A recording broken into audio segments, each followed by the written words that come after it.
ഭഗവത്ഗീത സാഖ്യയോഗത്തിലെ 45-ാമത്തെ ശ്ലോകം. ത്രൈഗുണ്യ വിഷയാവേദ നിസ്ത്രൈഗുണ്യോ ഭവാർജുന നിർദ്വന്ദ്വോ നിത്യസത്വസ്തു നിര്യോഗക്ഷേമ ആത്മവാൻ. അർജുന, ഈ ത്രിഗുണങ്ങളെക്കുറിച്ചുള്ളതാണ് വേദങ്ങൾ എന്ന് പറയുന്നത്. നീ ത്രിഗുണങ്ങൾക്കതീതനും ദ്വന്ദ്വങ്ങൾ ബാധിക്കാത്തവനും സദാ സമനിലയുള്ളവനും യോഗക്ഷേമങ്ങൾ പോലും കാക്ഷിക്കാത്തവനും ആത്മനിഷ്ഠനുമായി തീരുക എന്നാണ് ഈ ശ്ലോകത്തിൻ്റെ അർത്ഥം.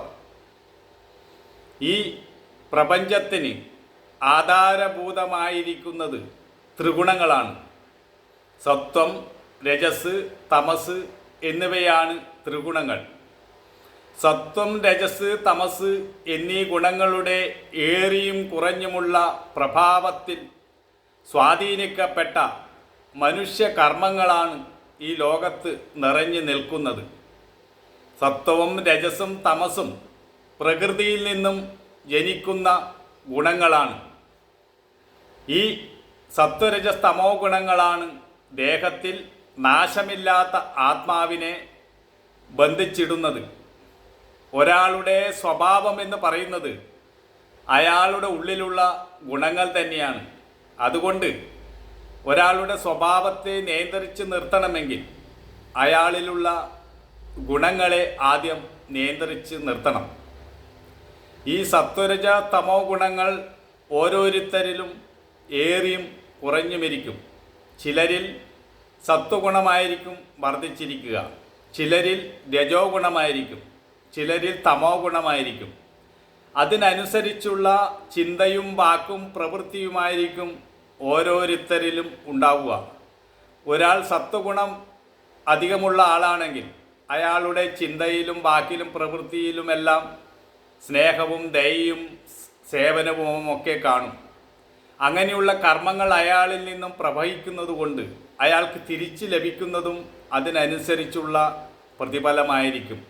രജോ ഗുണമാണ് ഒരാളിൽ അതിക്രമിച്ച് നിൽക്കുന്നതെങ്കിൽ അയാളുടെ ചിന്തയിലും വാക്കിലും പ്രവൃത്തിയിലും രാഗദ്വേഷാദികളും അസൂയ, കുശുമ്പ് തുടങ്ങിയ വികാരങ്ങൾ കാണും. അങ്ങനെയുള്ള വികാരങ്ങളായിരിക്കും അയാളിൽ നിന്നും പ്രവഹിക്കുക. അതുകൊണ്ട് തന്നെ അതിന് തിരിച്ചു വരുന്ന ഫലങ്ങളും അതിനനുസരിച്ചുള്ളതായിരിക്കും. അതുകൊണ്ട് അയാൾക്ക് ശാന്തിയും സമാധാനവും കൈവരിക പ്രയാസമാണ്.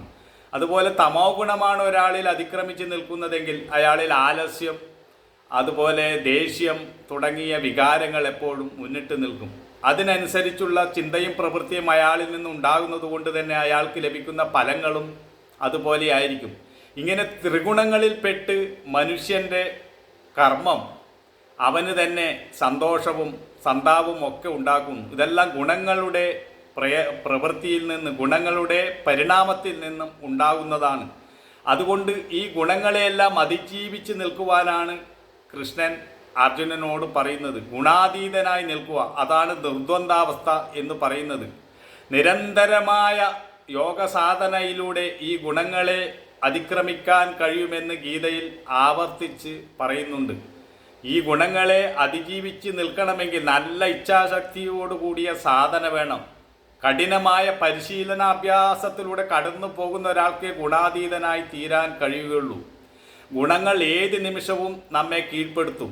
ഒരാളിൽ സത്വഗുണമാണ് മുന്നിട്ട് നിൽക്കുന്നതെങ്കിൽ പോലും രജോ ഗുണം എപ്പോൾ അയാളെ കീഴ്പ്പെടുത്തുമെന്ന് പറയുവാൻ കഴിയുകയില്ല. അതുപോലെ തമോ ഗുണവും വന്ന് ഈ തത്വഗുണത്തെ മറയ്ക്കും. അതുകൊണ്ട് ഈ ഗുണങ്ങളാണ് നമ്മിൽ ഞാൻ നല്ലവനാണ്, ചീത്തയാണ്, അല്ലെങ്കിൽ അവൻ സൽസ്വഭാവിയാണ്, അവൻ ദുഷ്ടനാണ്, നീചനാണ്, ഈ എല്ലാ വേർതിരിവും ഉണ്ടാക്കുന്നത് ഈ ഗുണങ്ങളാണ്. ഈ ഗുണങ്ങൾ നിയന്ത്രിച്ച് നിർത്താത്തിടത്തോളം ആർക്കും തന്നെ ലോകത്ത് സമാധാനമായി ജീവിക്കാൻ കഴിയുകയില്ല. ഈ ഭൂമിയിലുള്ള അല്ലെങ്കിൽ ലോകത്തിലുള്ള മണൽത്തരികളുടെ എണ്ണം തിട്ടപ്പെടുത്തുവാനും നക്ഷത്രങ്ങളുടെ സംഖ്യ തിട്ടപ്പെടുത്തുവാനും ഒക്കെ ശ്രമിക്കുന്ന മനുഷ്യൻ തൻ്റെ ഉള്ളിലേക്ക് ഒന്ന് നോക്കാൻ തയ്യാറാകുന്നില്ല. മനസ്സിലെ രാഗദ്വേഷങ്ങൾ നിയന്ത്രിക്കാൻ കഴിയാത്തത് കൊണ്ടാണ് വ്യക്തിയിലും കുടുംബത്തിലും സമൂഹത്തിലുമൊക്കെ എല്ലാ സംഘർഷങ്ങളും സംഘട്ടനങ്ങളും ഉണ്ടാകുന്നത്.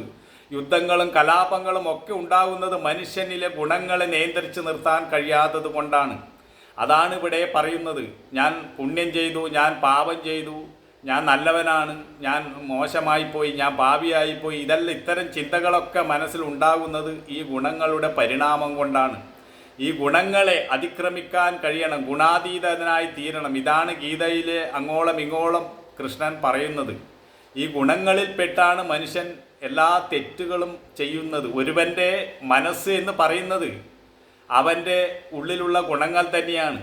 ആ ഗുണങ്ങൾ പരിണമിച്ചാണ് പല രൂപത്തിലും അവന് പ്രശ്നങ്ങൾ ഉണ്ടാക്കുന്നതും ശാന്തി കൈവരുത്തുന്നതുമൊക്കെ.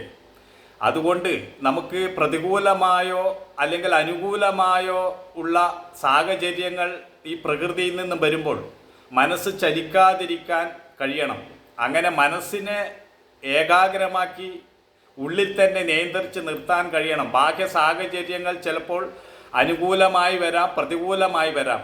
അതിനെയൊക്കെ അതിക്രമിച്ച് നിൽക്കാൻ കഴിയണം. അതാണ് യോഗസിദ്ധി, യോഗസാധന എന്നൊക്കെ പറയുന്നത്. അവിടെ മാത്രമേ ഒരാൾക്ക് ശാന്തിയും സമാധാനവും കൈവരില്ലൂ. അല്ലാതെ ധാരാളം പണം സമ്പാദിച്ചത് കൊണ്ടോ ആഡംബര കാറുകൾ വാങ്ങിയത് കൊണ്ടോ ഒന്നും ശാന്തിയും സമാധാനവും കൈവരില്ല. ഈ ഗുണങ്ങൾ അതിക്രമിച്ച് നിൽക്കണം എന്നാണ് പറയുന്നത്. നമുക്ക് മുന്നോട്ട് പോകുമ്പോൾ കൂടുതൽ മനസ്സിലാക്കാൻ ശ്രമിക്കാം.